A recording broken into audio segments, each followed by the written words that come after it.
Hi all welcome to Crickarena. ഇന്നലെ IPL നടന്ന മത്സരത്തിൽ RCBക്ക് ഒരു വലിയ തോൽവി ഏറ്റുവാങ്ങേണ്ടി വന്നിരുന്നു.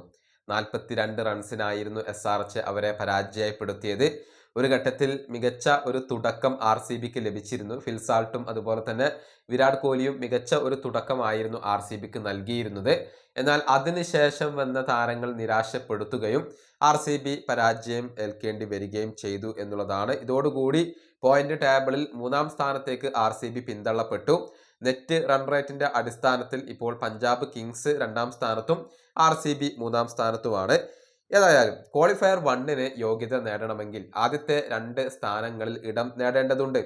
അതിന് അഥവാ ടോപ്പ് 2-വിൽ ഫിനിഷ് ചെയ്യാൻ ഇനി RCBക്ക് എന്തൊക്കെയാണ് വേണ്ടത് അത് നമുക്കൊന്ന് പരിശോധിക്കേണ്ടതുണ്ട്. ഇനി RCB അവസാനത്തെ മത്സരം കളിക്കുന്നത് LSGക്കെതിരെയാണ്. ആ മത്സരത്തിൽ നിർബന്ധമായും RCB വിജയിക്കേണ്ടതുണ്ട്.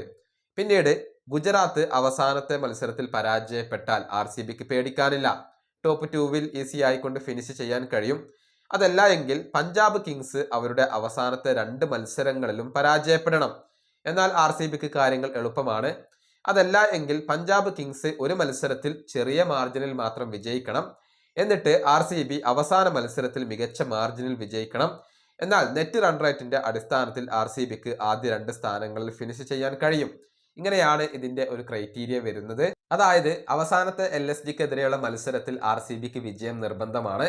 അതിനുശേഷം ബാക്കിയുള്ള ടീമുകളുടെ മത്സര ഫലങ്ങളെ കൂടി ആശ്രയിക്കേണ്ടി വരും എന്നുള്ളതാണ്. അങ്ങനെയാണ് കാര്യങ്ങൾ ഇപ്പോൾ കിടക്കുന്നത്.